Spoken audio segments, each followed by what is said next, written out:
Yes, it's recording.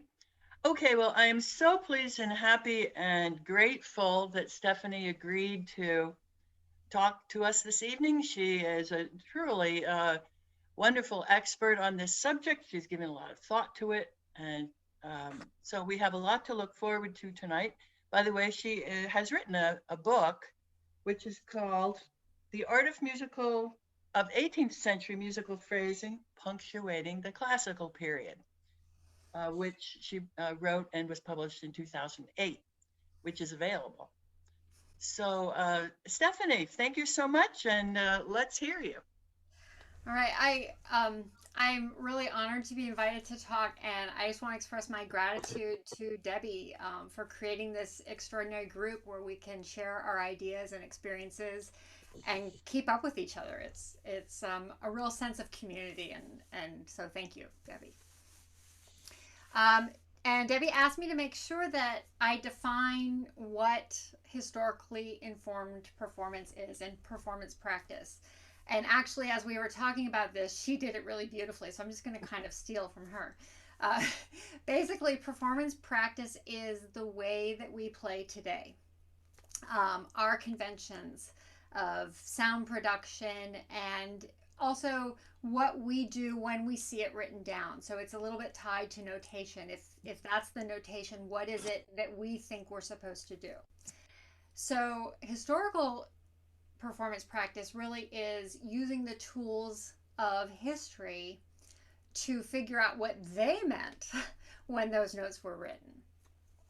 And for me, it's like a language. It's figuring out a new language if you're looking at very, very old music. And of course, it's, sorry, I just had to turn my notes back on here. um, it's very tied to notation, and so much of what is um, there is what we bring to it. So a lot of it's not written, and that's where the fun starts with performance practice and looking at history to help you discover it. Um, I also at this point I think I want to make a disclaimer. I the last thing I want to do here is to tell anybody how they should play Bach. It's a little bit daunting to speak in front of a group of cellists like this and talk about Bach. Um, and yes, I have some ideas, but I think what's most interesting about the ideas is what the possibilities are. And wouldn't it be a shame if we actually could figure out exactly how Bach wanted the suites to be played? I mean, what if we could find the one true way to play any movement? That would just be terrible. Um, it's, I think, anathema to the idea of 18th century performance practice. Certainly, with all the ideas about improvisation. And of course, in the 18th century, the only way that you could hear music was to go and hear it live. There was no other way to do it. And I think it's also the same today. I mean, there's no one true way to play any piece, even though we have recordings. We keep making new ones because it's the individual that really brings the music to life. But performance practice has had a big impact on our understanding of Bach, particularly in the last few decades. So, what I thought I would do, and I'm hoping this will be useful, is to share my experience in the field, how I got involved in it, and how I use it. When the pandemic hit and everything got canceled, I turned to something that I've been thinking about doing for a long time, which was to look at the Bach suites according to movement type and make kind of a performance project for myself, but something that also could be educational. Um, and present some of the things we know about historical performance practice, and then in a way that players can then make their own decisions. I like to think of, rather than a bunch of rules of right and wrong, as kind of parameters of style that suggest expressive possibilities. Um, I'll give a little bit of my own background. Uh, I'll start off by saying that I only play the cello because in my public school in the fourth grade, they offered it. And I just think it's a terrible shame that in North Carolina it's not offered until middle school. And I think also around the country. I did my undergraduate degree at Northwestern University with Alan Harris. Um, and then I actually, at the end of that, first of all, I didn't really go to Northwestern to be a cellist, but I somehow found myself in the music department. And so that things evolved from there. At the end of that, I did some festivals in Europe in the summer, and I stayed for a year and worked with Joan Dixon as a private student connected to the Royal College of Music. And then I found my way to Indiana University for a master's degree where I studied with Tsuyoshi Tsutsumi, wonderful teacher. Uh, and many of you will know that Indiana has a pretty big performance practice program, and I wanted nothing to do with it. I had many friends over there who kept trying to persuade me to join, and I just didn't want to do it. I was all about the big repertoire, and I think I wanted an orchestral job at that point. Um, so I didn't do it. And then my master's degree came to an end, and I made my way to Chicago, where I knew people and had some connections. And this is where what Bonnie was talking about a couple of weeks ago really happened to me. Life happened. Suddenly, there's no prescribed course of events. It's up to you, and you have to pay the rent, and you have to do all these things. Going and taking orchestral auditions is expensive. Um, so I did what I could. I played in various things, and then I found another refuge, which was in Banff. And so I went there for a 9 month stint where um, all I did was ski, hike, and play chamber music, and that was a fabulous experience. And there was an experience I had when I was a student at Indiana, and I was having a lesson with Mr. Sutsumi, and I was playing the Beethoven C major sonata. And then he, at some point, just demonstrated for me. And it was, of course, just beautiful and stunning. And I remembered being kind of overwhelmed by it because how did he know that that's what he should do? How did he know how to play it that way? And I think I recognized that it was very much his voice and his ideas. And I thought, oh, I have to figure out how to do that for myself. And I really wasn't sure how to do that. And so I think I was looking for these things, and I was after Banff, I was back in Chicago trying to figure out what the next step was going to be. You know, there's so many great cellists in the world, and what did I have to contribute? Did I have anything to contribute? Um, and I was working with a wonderful cellist who happened to be teaching at Roosevelt University. I was having occasional lessons, and this was Kim Scholes. I don't know if any of you know him. I think he's now in LA. And he said, oh, you know, there's this program at Cornell University, and I just see you there. And it turned out that they not only paid your tuition, but they gave you a stipend, which wasn't much less than what I was earning in Chicago. This was to me, this was unheard of at the time. And he said, there's one catch: you have to learn how to play a period instrument, but the focus is on Haydn, Mozart, and Beethoven. It's on the classical period. And I thought, oh, I can do that.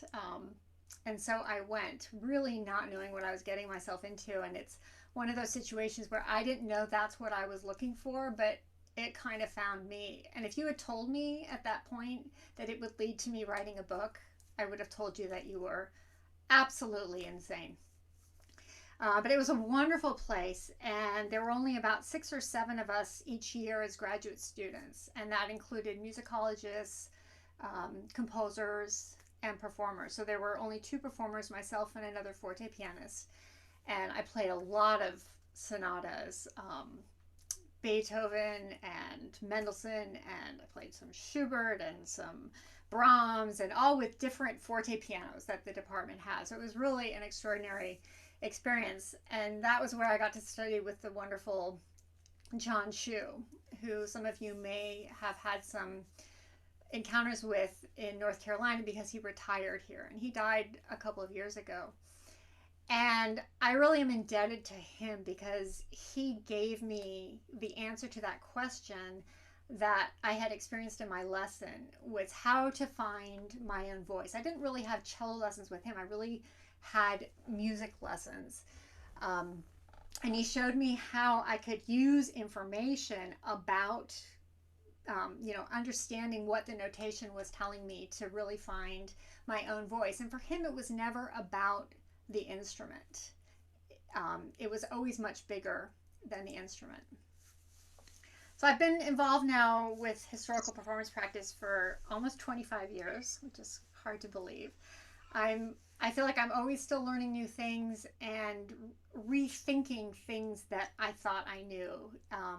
And this comes back to this idea of correctness. I don't like that idea of authenticity or correctness because it's just it's really we're just always searching for new expressive ideas, and it's always about a language which is evolving.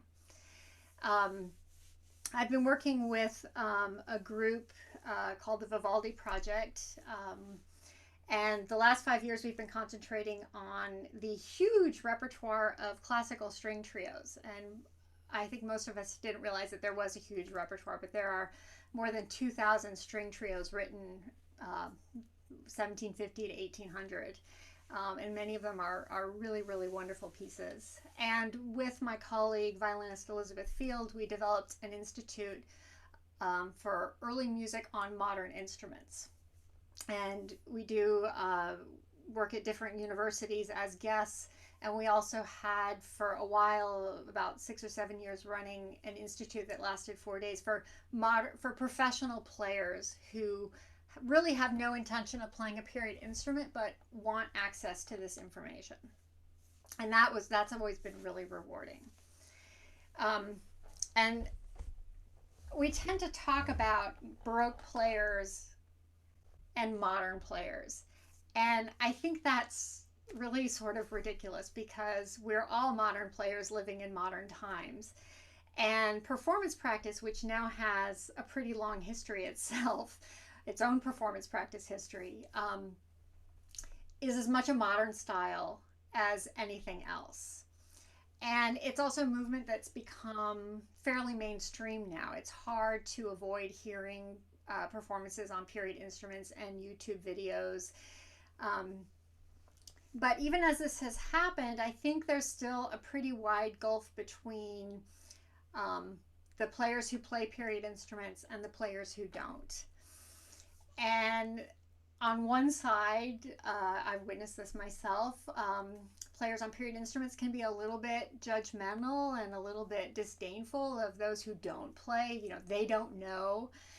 And I think that the players who don't play those period instruments can feel kind of excluded from the study, and even as if it doesn't apply necessarily to them because they're not playing the period instrument.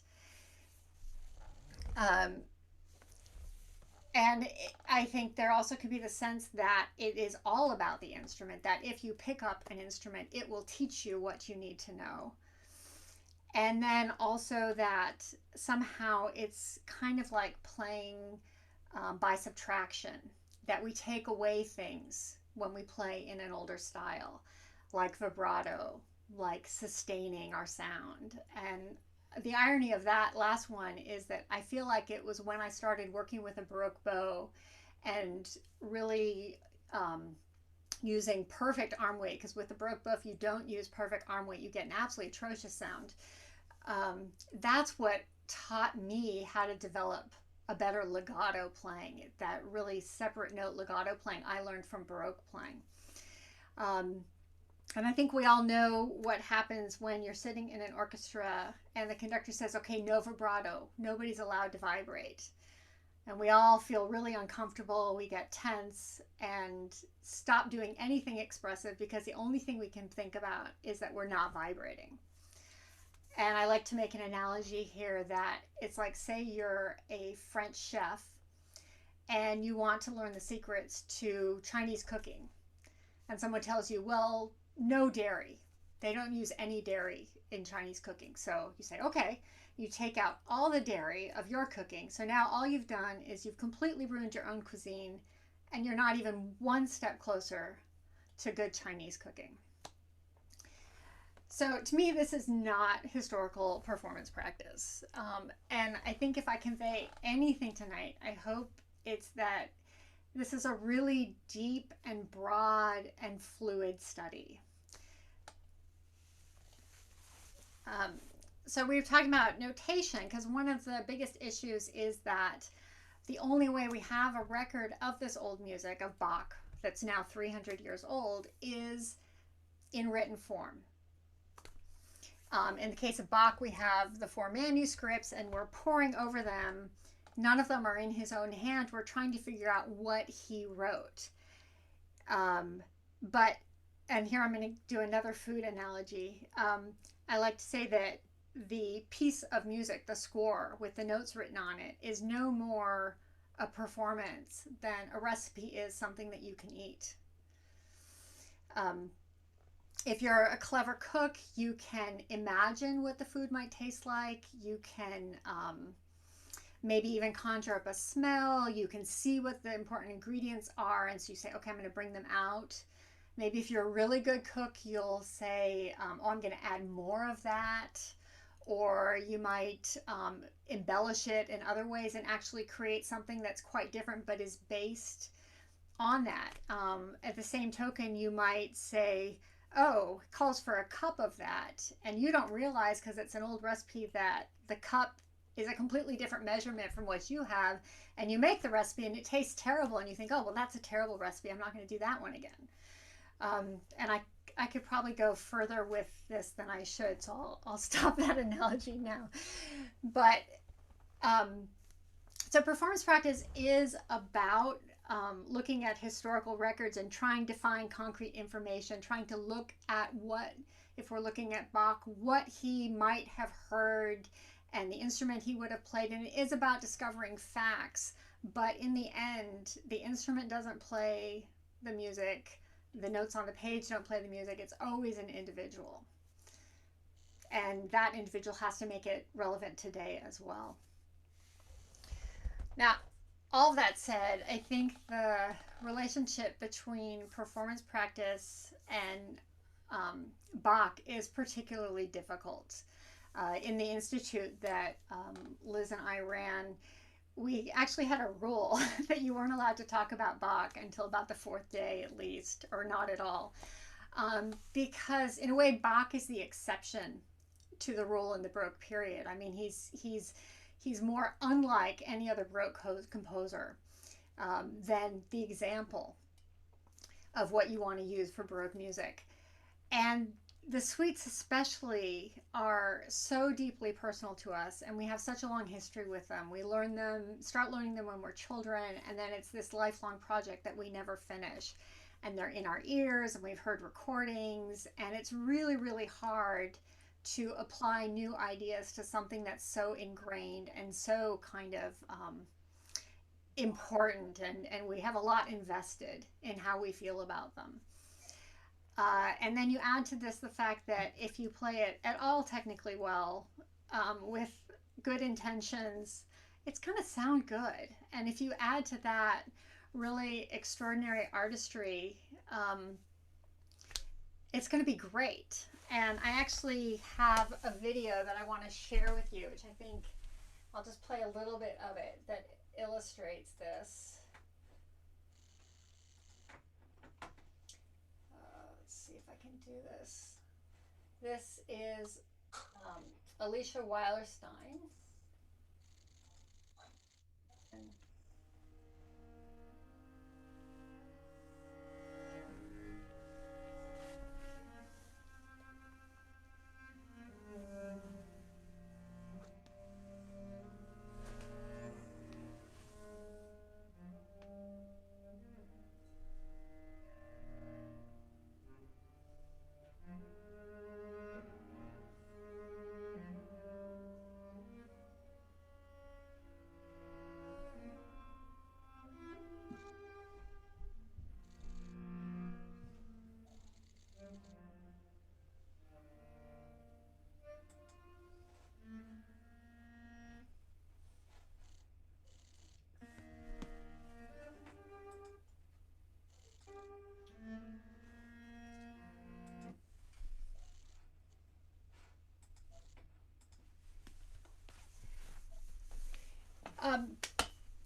I think I hope that was you were able to hear that well enough. I know that with video sometimes it's hard. It's hard to do that. Debbie, was that okay?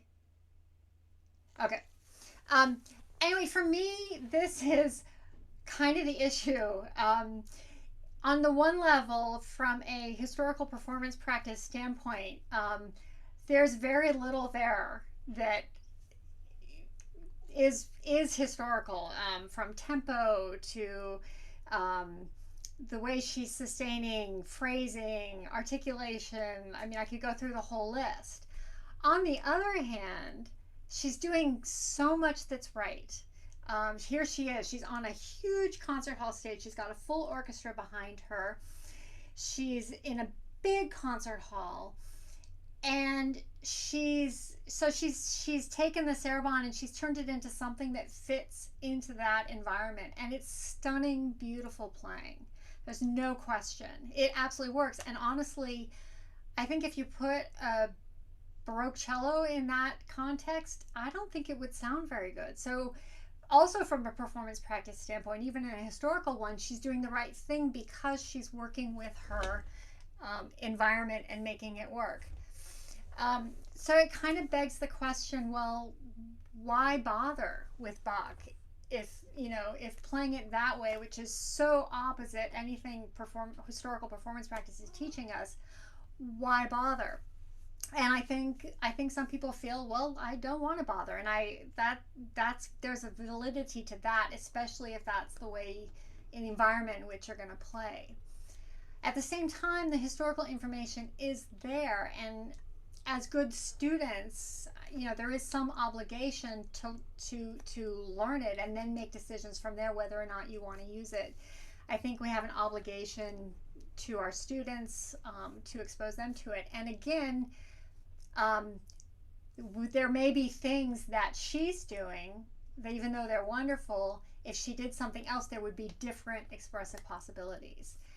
And even though Bach has stood the test of time, and no matter how we play it, it seems to work, what about all the music that was considered wonderful in its day that didn't survive? And this is something that the performance practice field has really done for us. I think it's brought us a lot of composers and a lot of compositions that we wouldn't otherwise be able to appreciate. And as cellists, there's not that much Baroque music that we engage with seriously other than Bach. And maybe, if that's another reason to invest in some performance practice styles. I thought I would go through just some of the categories of my parameters that I think we think about with Bach, but at this point I'm happy to answer any questions or comments if anyone has any. Okay, I'll just keep going then.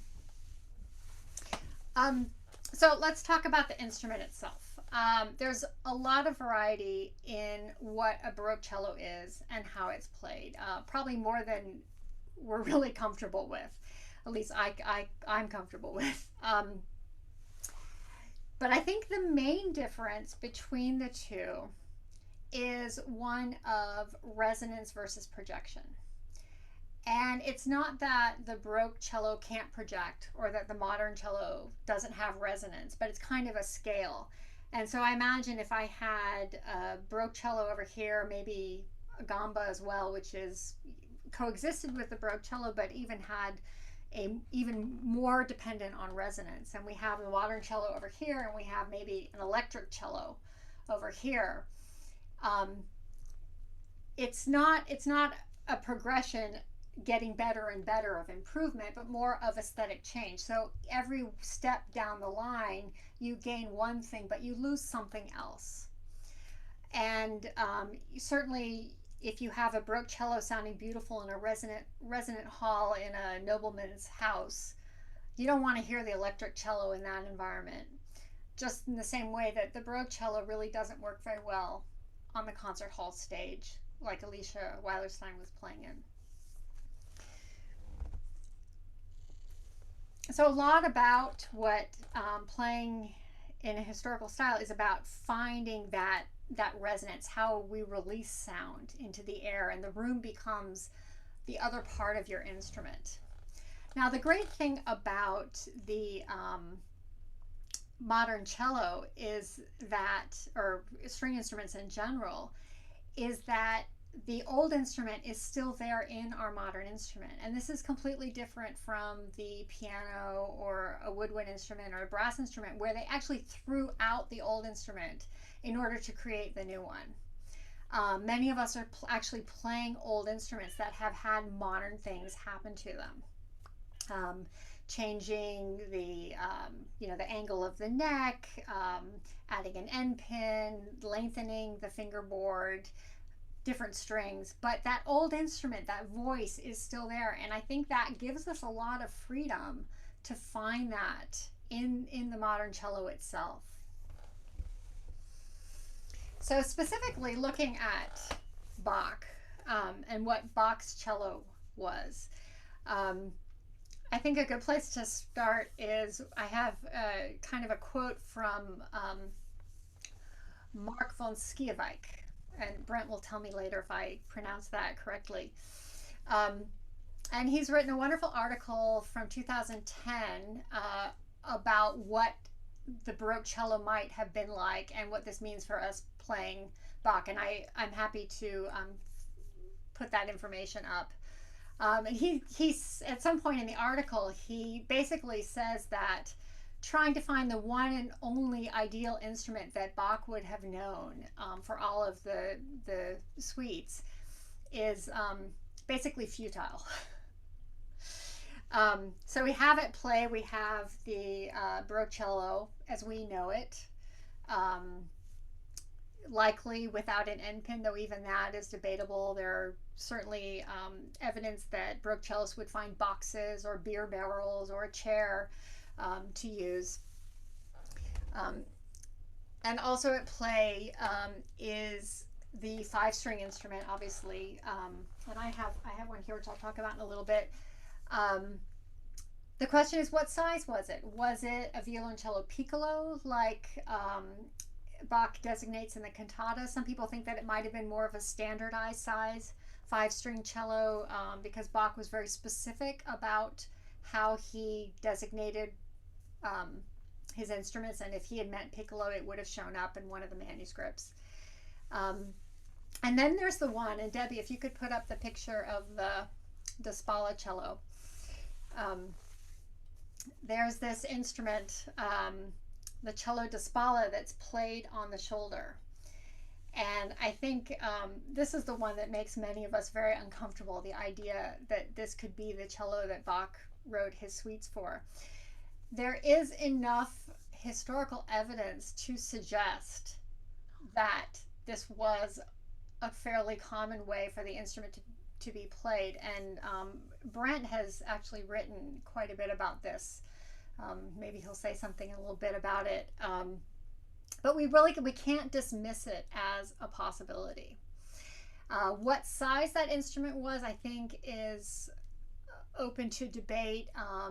There have been some really successful players, notably Sigiswald Kuiken, who's put out a number of YouTube videos playing extraordinarily well on this. And the instrument isn't much bigger than a viola pomposa. And another fact is that there were more 18th century players that played both arm da braccia instruments and da gamba instruments with the leg than you might see today. So the technique of switching like that may not have been such a big deal. Anyway, all this is to say that if finding the right instrument is our key to how to play Bach suites, we're in trouble. I myself play kind of a compromised instrument. It's actually it's an instrument from about 1770, and it's set up for that period to play classical repertoire.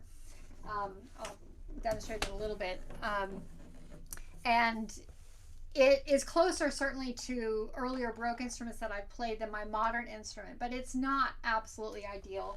I have a five-string instrument that is huge. It's bigger than either of my other cellos. I'm grateful to have it. It sounds wonderful, but I don't know that that's what Bach had in mind. There are a lot of players out there playing period instruments, and most of us are playing something that has a compromise in it.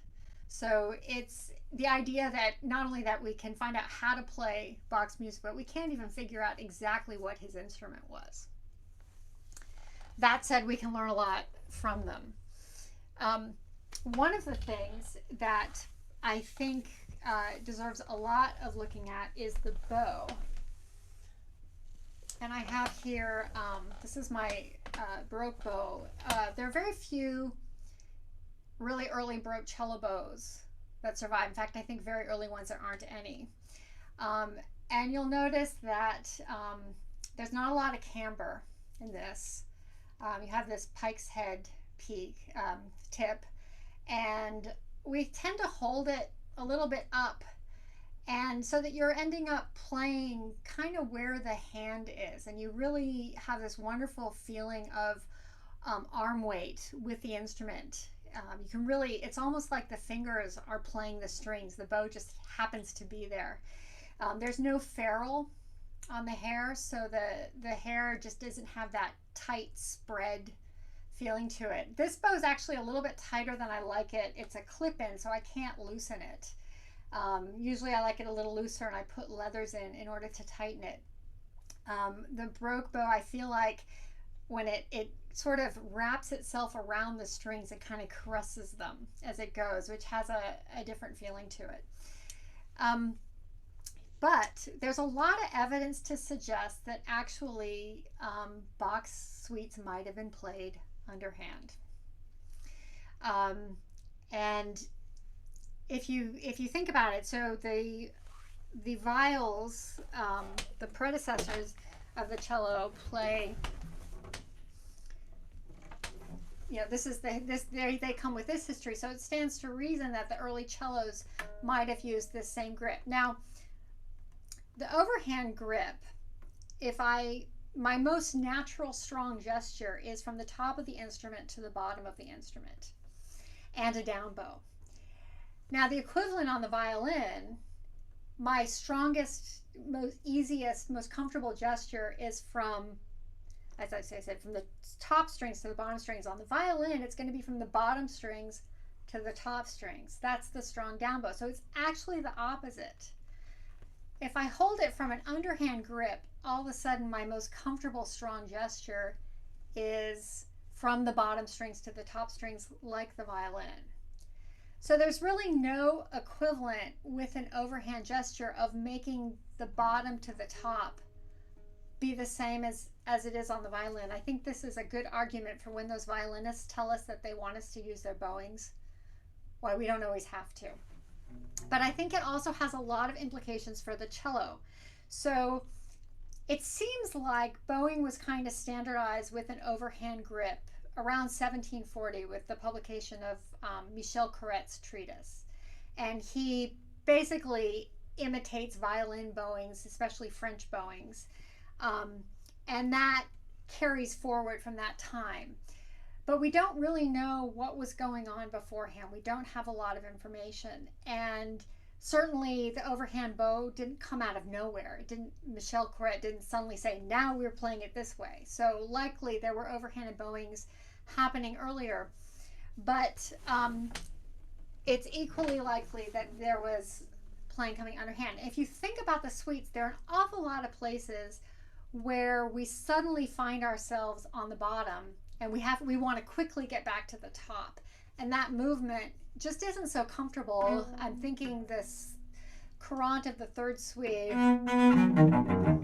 We get down here, we have to suddenly get back up here, and it's only after the first measure that happened. And it influences our phrasing. We tend to stop, take a breath, make everything else a pickup.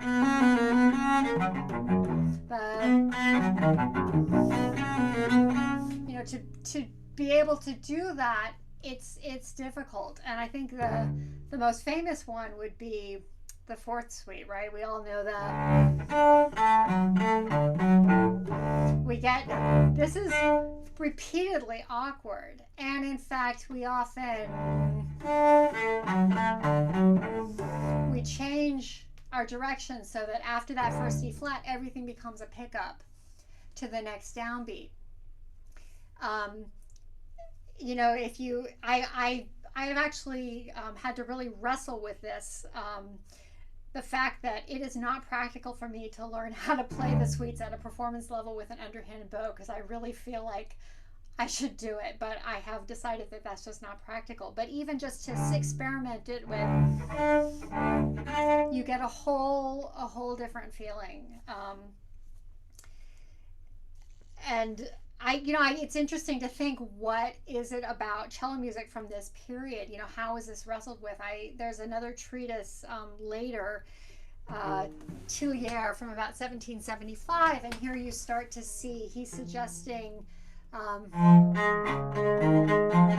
when you're playing up, from the bottom to the top, you would play it up but when you turn it around, then you would go back to a down bow association. So what this means practically, I think, is that we should allow maybe up bows to be used a little differently than we might want to, just to make that easier, but only if we don't change the association of strong beats and down bows. I think it's important to keep that, so the up bow doesn't become a means of changing what the strong beats are. But it bears a lot of thinking in terms of how we look at bowing. I'm going to go on to Bach sources. Is there any question at this point? Does anybody have a comment or an idea? Just keep going? Okay.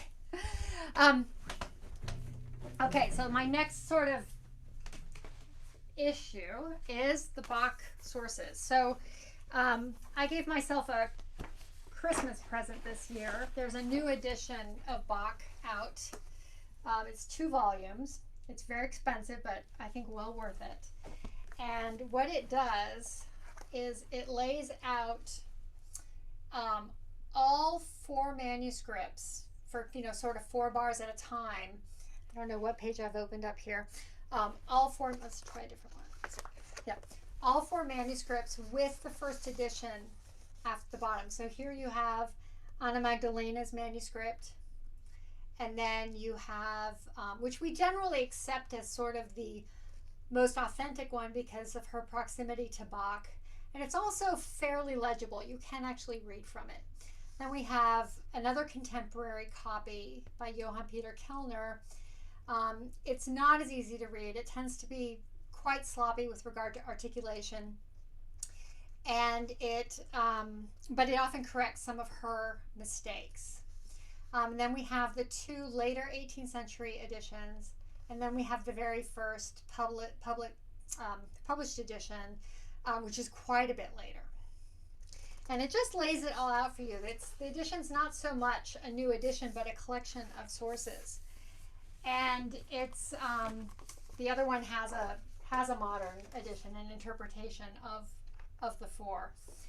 But what I like most about it is the foreword, and the whole thing is put together by Andrew Ty, who's someone that I know. He's a cellist, and he's done quite a bit of Baroque cello playing, and I believe he's a musicologist at Harvard at the moment. And the thing that I like the most that he says is that the fact that we don't have Bach's manuscript is actually kind of a gift, because it forces us to really realize how flexible 18th century performance practice is. And we have to kind of come out of the notation and make our own choices, because there are many places where you simply just don't know. And I think it's really important not to get too caught up in just staring at these slurs and trying to figure out what Bach wanted,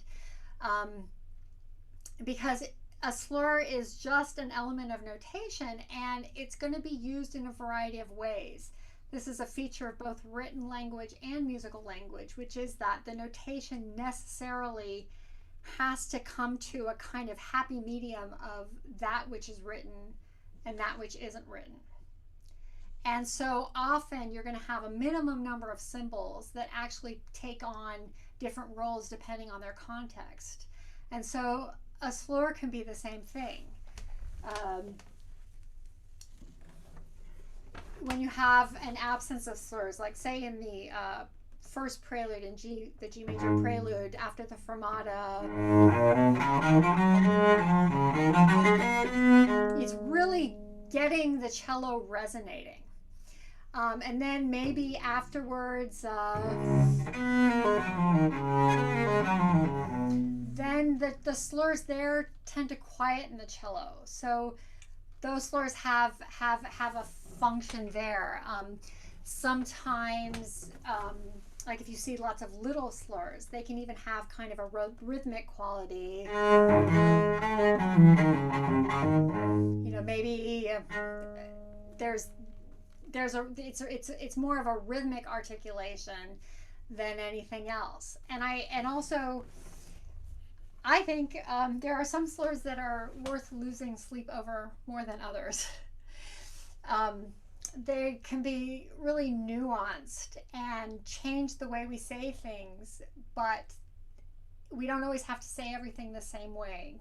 So we can, maybe on a repeat, it's a way of embellishing or varying to use a different option for the slur. So within a context, it doesn't have to change the meaning that much if you do 3 and 1 versus 1 and 3 or something like that. So these are the things that I think about when I'm looking at slurs. We also have other ways of helping ourselves. And one of them is to look at the sonatas and partitas that are in Bach's hands for the violin. And what we do notice from those is that when Bach sets up a pattern and he bows it, or we assume it's bowing because it's slurs, when he puts those slurs in, they tend to stay throughout the pattern. They tend to be consistent. So even though our sources tend to not be consistent, I think that when you decide what you want with a passage, it's okay to keep repeating it.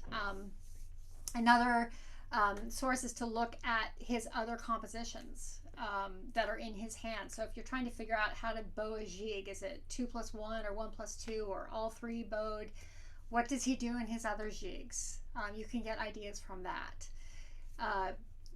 Laura Kramer, who was a colleague of mine, overlapped with me at Cornell, made the astute observation that Anna Magdalena, she compared other pieces that she had copied where we had Bach's autograph, and she noticed that in the long slurs, she has a tendency to kind of move everything to the right. She'll start a note late and sort of go on a bit longer. And so sometimes it can be helpful to just move it back a note, and that sort of clarifies it. That's a pattern of hers. So that would be another thing to look at. But always there's a expressive motive behind whatever articulation it is that you choose. So the other thing I want to talk about is Bach's relationship to dance. I think we've all have this idea that the suites weren't really intended to be danced, that they're solo virtuoso suites, and they are. And I'm not really disputing that they shouldn't be danced.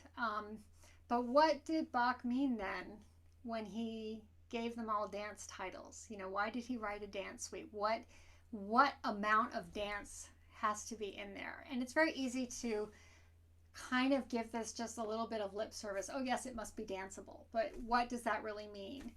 And I'm as guilty of doing this as anybody, until I met the wonderful Paige Whitley Bogus, who is a Baroque dance historian as well as dancer, and I have learned so much from her.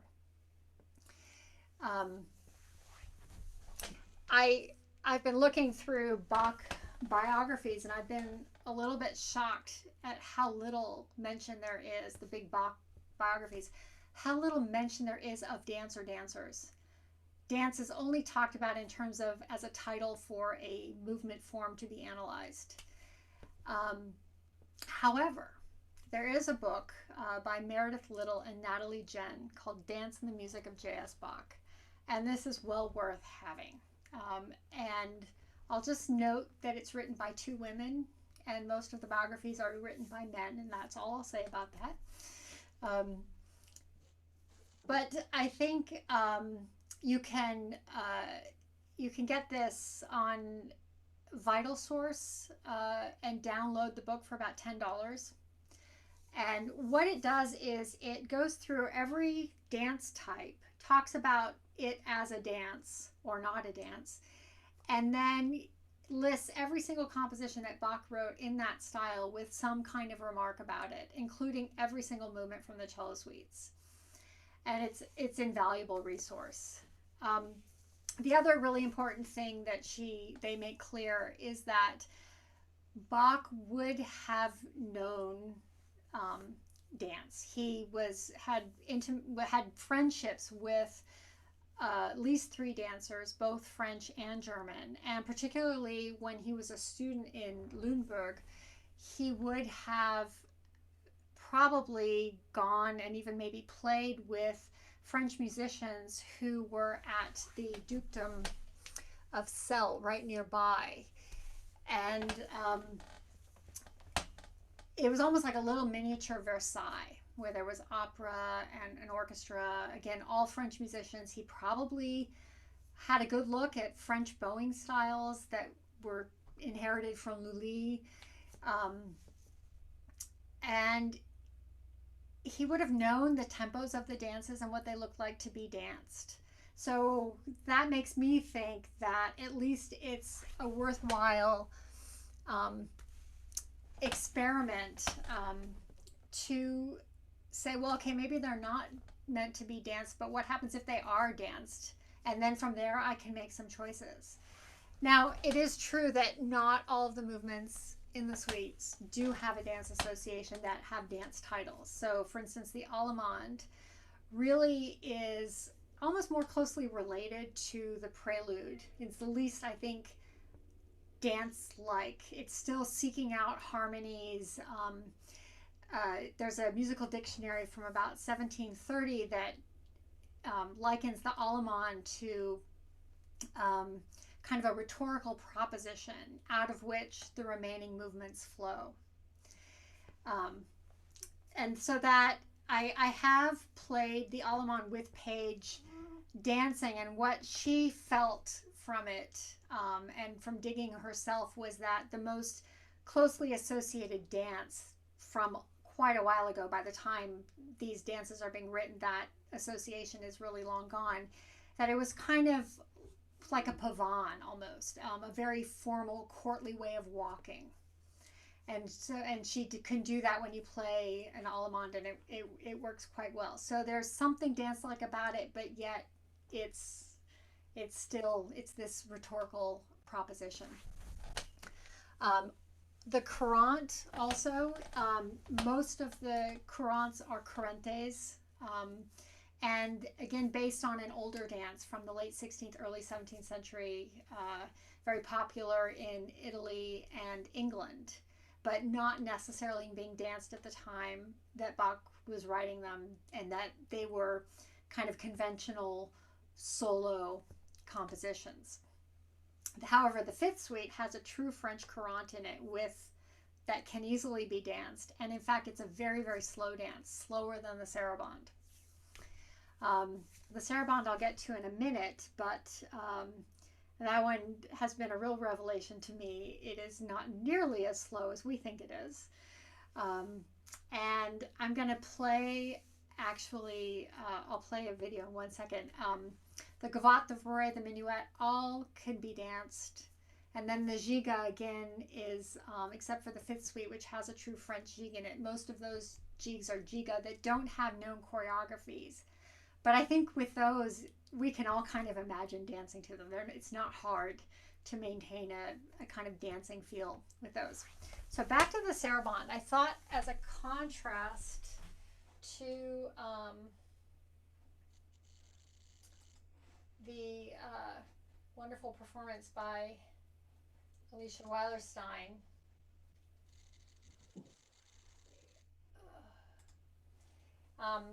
I'm going to play this for you. Just a little disclaimer on this. So this is a real experiment that I did with Paige with the fourth suite sarabande. And and the recording quality is not great. I recorded this in my living room, and then she danced to it and recorded me again with her dancing. So it's sort of two levels of muffledness. Um, and I was thinking about this dance. This saraband is not only danceable, so faster than we normally play it, but actually as a kind of quicker saraband. I find so much in the fourth suite to be very Italianate, and Italian and Spanish sarabands were played a little more quickly, and there's a lot of harmonic movement that's more at the bar level than in some of the others. So I was experimenting with playing it quickly. Um, Here we go. Oh wait, here. Sorry. Let's get that back to the beginning.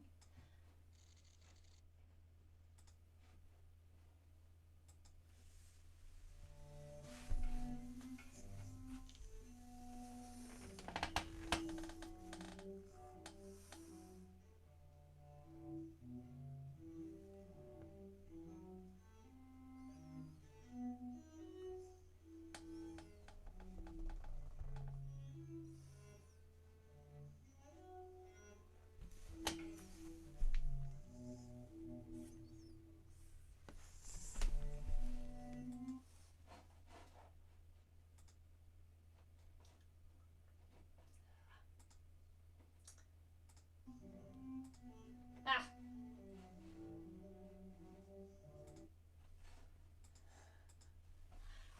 all right. So again, that was an experiment that I found it. It's completely different from anything. I've never played a saraband that fast. I've never heard anyone else play a saraband that fast. I don't know that in a solo performance without a dancer I would do that, but it's a way of having kind of, okay, if I'm going to play it as a solo piece, I know what the dance is, and I can then make an informed choice from there. And um, I find a lot of new expressions and things when I do this.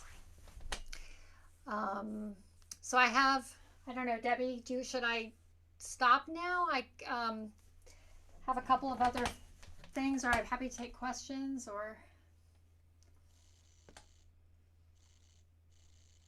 Well, I'm enjoying it. I think your voice must be getting tired.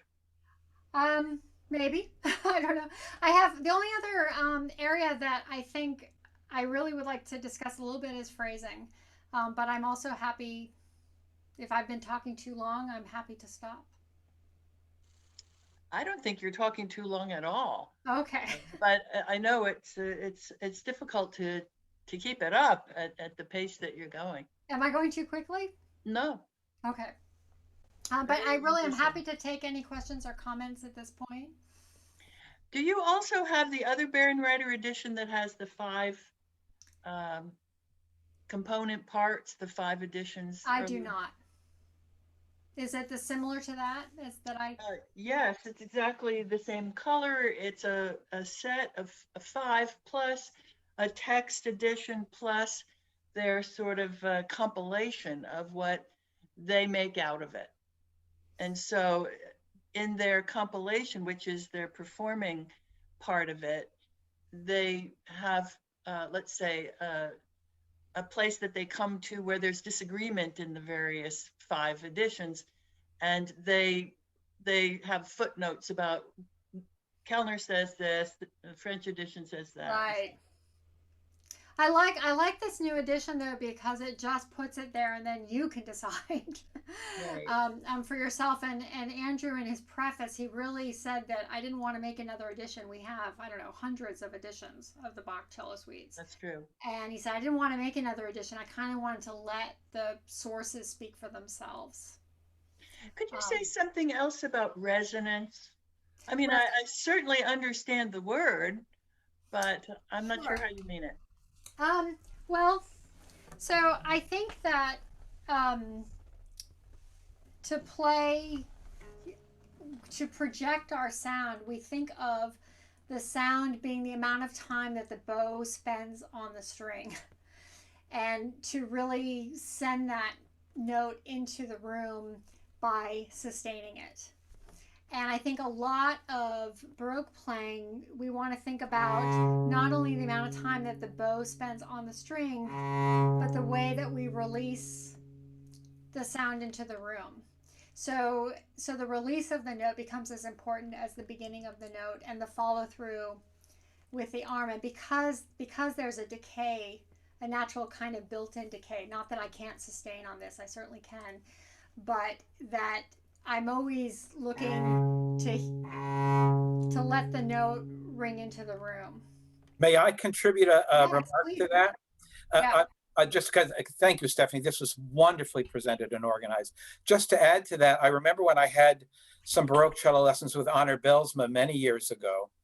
And one of the questions he asked me and other people in the master class related to this idea of resonance. And remember, Honor could be kind of sarcastic and just try to tease things out. But he would say, so how does a guitar player play a whole note?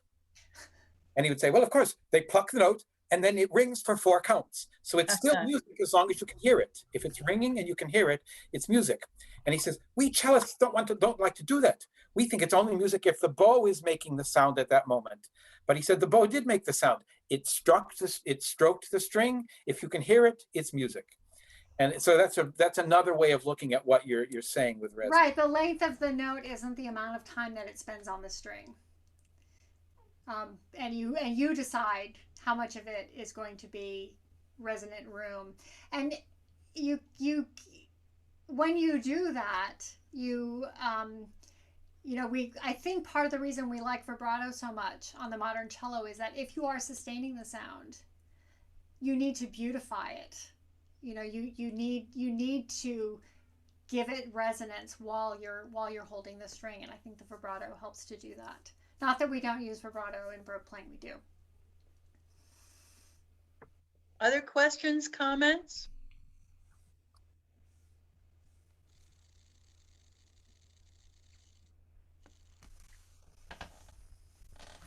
I had a question.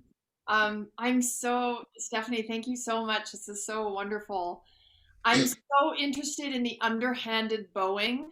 I played a tiny bit of gamba when I was at Cleveland, and so I learned a little bit of it, and I've always been fascinated watching bass players. And so did you learn it? And I'm curious why.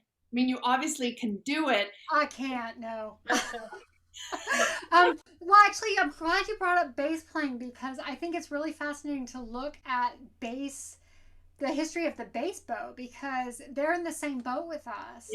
And right? They've kept the underhand grip partly, and they've learned how to make it a down bow be a strong gesture, right? They actually play the same bowings that people do who hold it overhand. And I don't know if they've actually changed the bow to do that.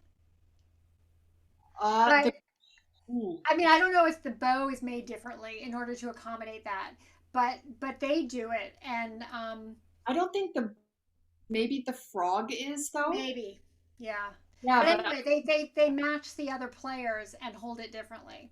But I think it's an interesting part of the history of our instrument that I certainly haven't really explored. I've done just a very, very tiny bit of viol playing, and it was treble viol, and I didn't find this bowing hard. But on the cello, I can do it slowly, but I cannot do it quickly. I don't know, maybe Brent, have you tried doing it on the cello? Well, yes, some of you might remember that Stephanie mentioned earlier that I published that article that was primarily about the violoncello di spalla, the shoulder cello in Italy. But a lot of that article, it's on the Journal of 17th Century Music, which is an online journal. And I have about 25 videos in that article that you can access. It's free. And one of the things I explored when trying to figure out if there were some repertoires that were imagined more as violoncello di spalla, up on the shoulder, versus the ones that were played downward, like on the leg, we're exploring the overhand versus the underhand physicality of it. And of course, there are zillions of engravings of Italian cellists playing underhand.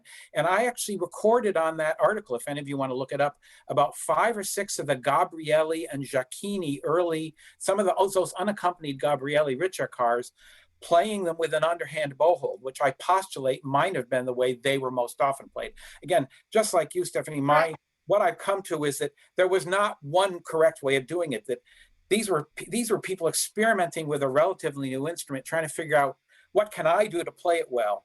So Right, and I think it frees us up to do the same, and so I there's a perception sometimes that performance practice is about finding the answers and the correct way to do it, and it's really more about opening up possibilities because each one teaches you something new, and the fifth Gabriele Ricercar to me reminds me a lot of the fourth suite, the prelude, which I think is very Italian, and again, and that one might have also used scordatura, right? It might have tuned down.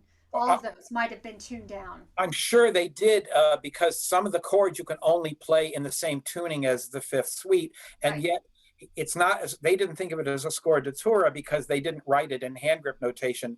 They just wrote the notes that you played, and it was your Right. problem. I think the Bolognese cellists thought that was how the cello was tuned. Right, right. Basically, there are more questions than answers by the end of it.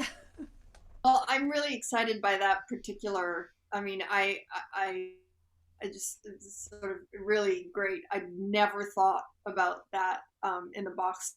So I'm going to do a lot of experimenting. I'm sure Yeah. it's horrible, but it'll be really fun. I mean, because we backwards bow so many things, like you were saying, in the D minor suite, and Yeah.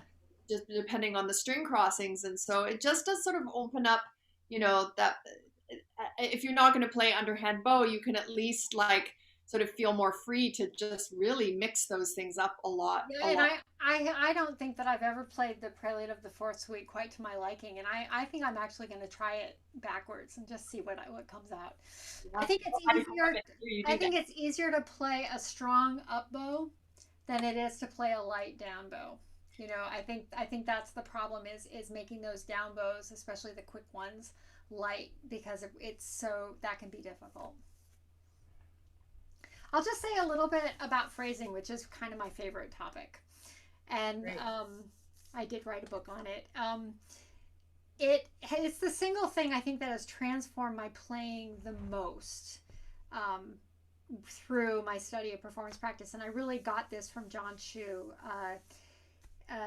My one of the first things I did with him was I played both Haydn concertos, and I remember my jaw just being on the floor as he opened up this world of phrasing, which is kind of the opposite way we think about it today. Um, we think of phrasing as always going forward through the dissonance to the resolution. We always want to arrive. And this is something that's handed down to us from the late 19th century. And it's a response to the way music was being written, maybe because it's in bigger halls, it needs to project in a different way. Who knows what the reason is?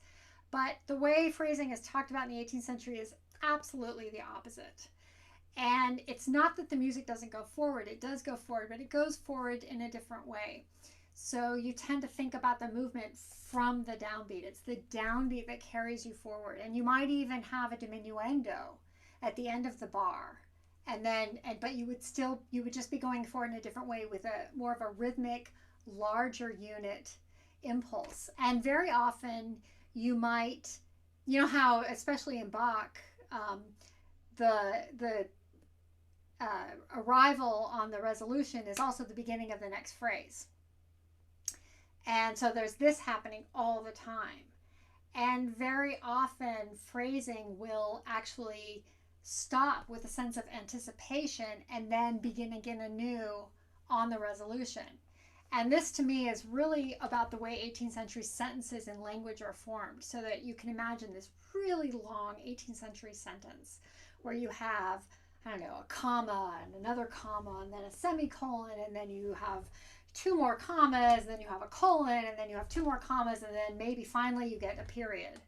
And the sentence is a paragraph long. So you never stop, but you're always creating this sense of expectation of going forward. And to me, this is something that in Bach is really hard for us to do, because we hear this harmony. It works so well in terms of the way we think from our training of all that 19th century music that we played and 20th century music. thinking about always going to the next downbeat and always looking for the long line that way. It's very hard to reorient ourselves, but if you put yourself at the beginning of the bar and you really make that your impulse, you can actually create very long sentences. Now, if you, this is all of this concept of phrasing is particularly well defined in the middle of the 18th century, and they actually use the minuets and the gavottes and the bourrées to define it. But if you take those short units and you keep stopping and then starting up, you actually make very short phrases. So if you use 19th century concepts of phrasing, you get bogged down. But if you just turn your head around and think in a different way, it's easier to create these longer lines. And that to me, I think it's the hardest. It's difficult to absorb and reorient.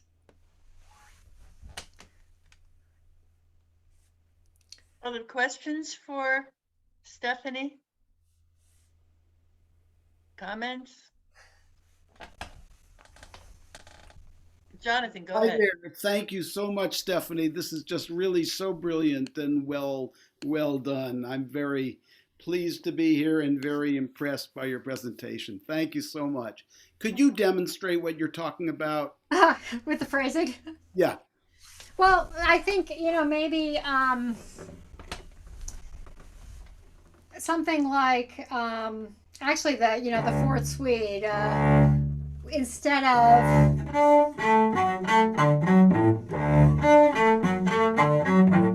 of thinking by bars, so this is the strong beat that we keep hearing. If we do it the opposite,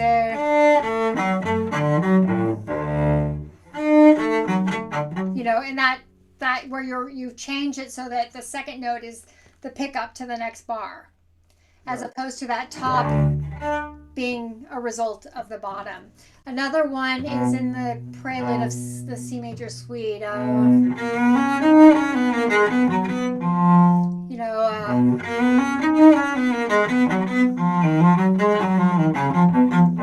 I allow myself to stop there, then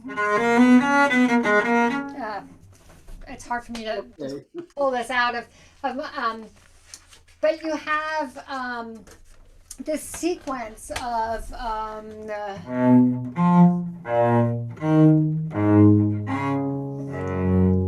and the tendency is to always go to the resolution.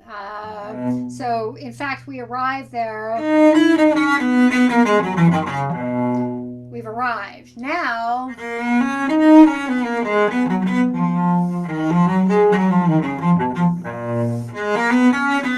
right, each time if we don't make that both a beginning and an ending, as opposed to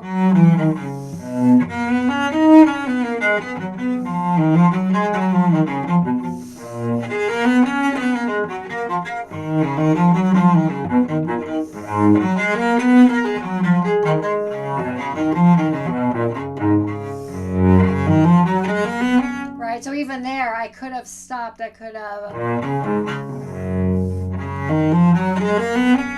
so it's the difference between that. Does that sort of Yeah, that's wonderful, and it's so wonderful to hear you playing. So thank you. Again, it's Bach is so good at never finishing. Just always taking off from the next place. But I think if the harmonic, even I listened to a recording of someone playing the opening of the G major prelude, and there's this, that's where you're going, and then you come to your resolution, and so he decided, okay, I'm going to go to that. So everything is a crescendo to that third bar, but of course, we get there by a series of G's.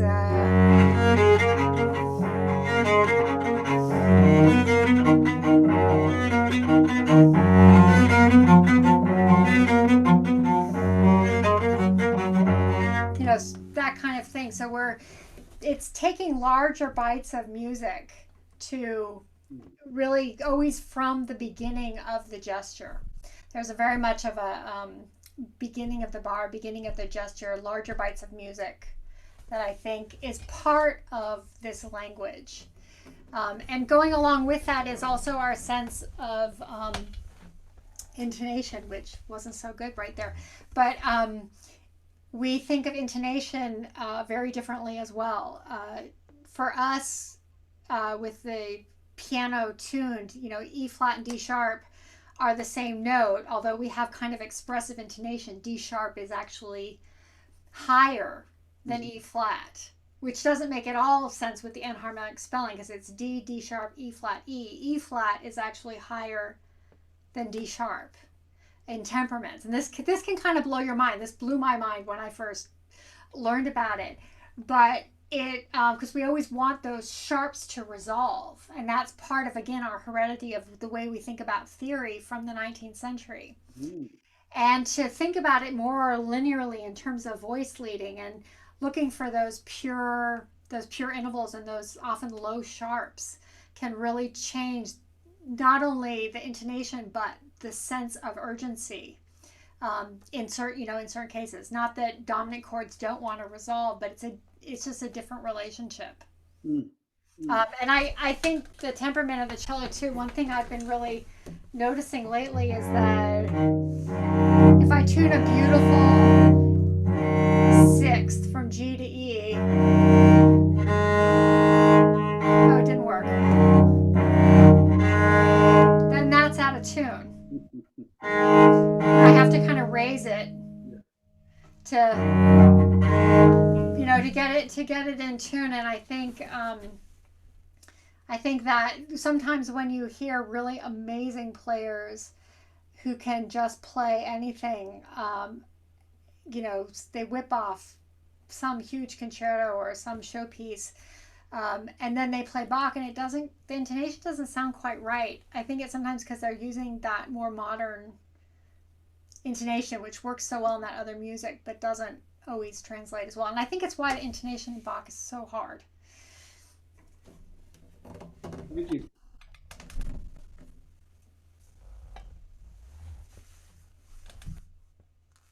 Anyone else? Question, comment? I have a brief comment. Am I coming through okay? Yes. Yes. Okay. Well, in terms of earlier talking about the different ways in which bass players have been seen to hold a bow. Yeah. And with the Baroque cello and earlier, it was the same bow, but it might be held from above or it might be held from underneath. And these days, I'm speaking as a former double bass player. You do see bass players playing from top, but some also hold from the bottom. And those are actually two different types of bows. It's not that it's one bow, but Oh yeah. yeah. So I just wanted to clarify that. Somebody was. No, I know that there's two different types of bow. My question is, maybe you can answer this. In the underhand grip bow, what I'm wondering is if that has actually been something's been done to that from an earlier kind of underhand grip bow. In other words, has that bow changed the way it's been made, the underhand grip bow? Oh, I don't know the progression of how that bow evolved. Other than if I had those two bows and put them side by side, that the underhand, the German grip, the inside of the bow is much larger than with the French bow. Right. And actually, this is not a bow to do that with, but because my hair is a little bit too tight, actually, I can do it a little better than I would have if the hair were exactly the way I wanted it to be. But yeah, no, it is. It's two different kind of bows. Yes.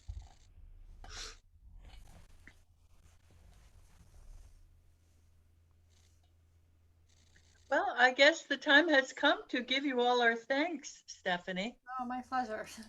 This has been so interesting and so enjoyable, and want to say thank you for on behalf of everybody.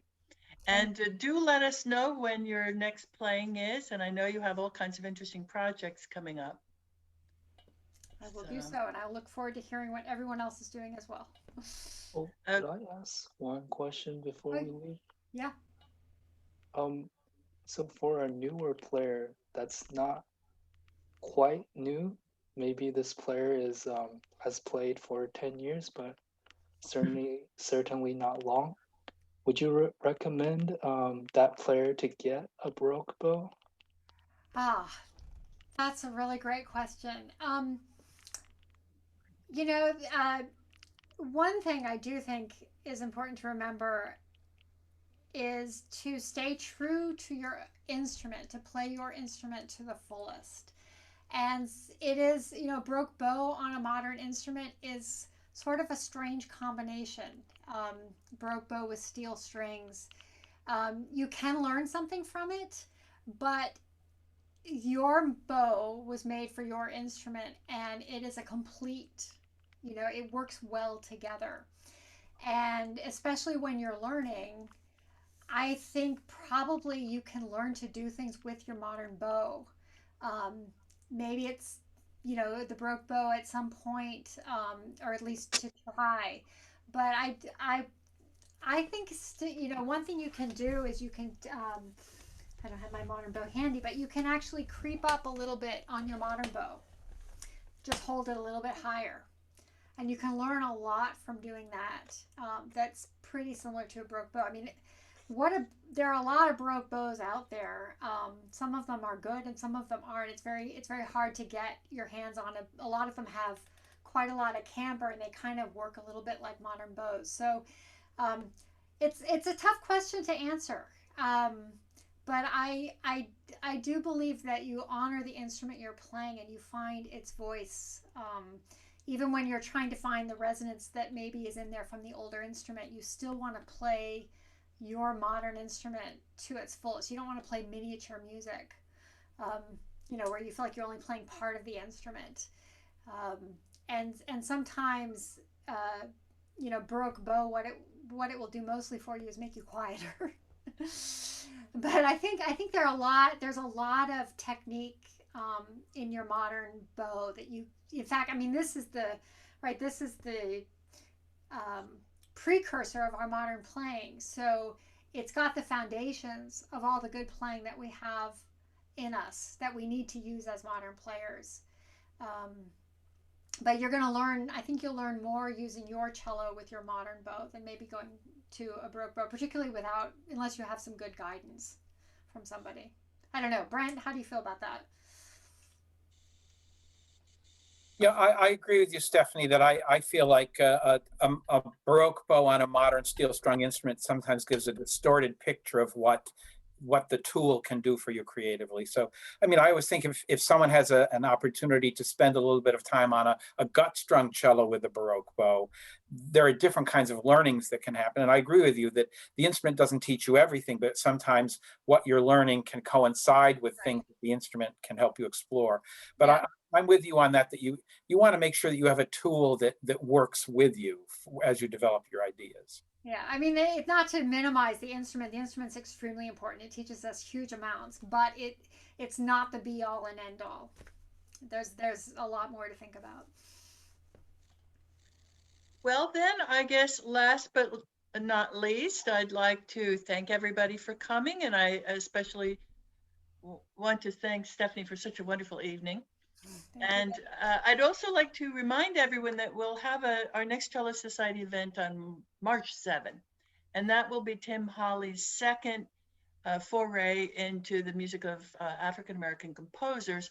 And he did send me a truly incredible list of resources that I was quite stunned to see this fabulous list of composers, compositions, and where to get them. So I think please try to attend if you can, March 7. You'll hear about it. And so thanks again, everyone, and especially thank you, Stephanie. Really appreciate My it. pleasure. Bye-bye. Bye.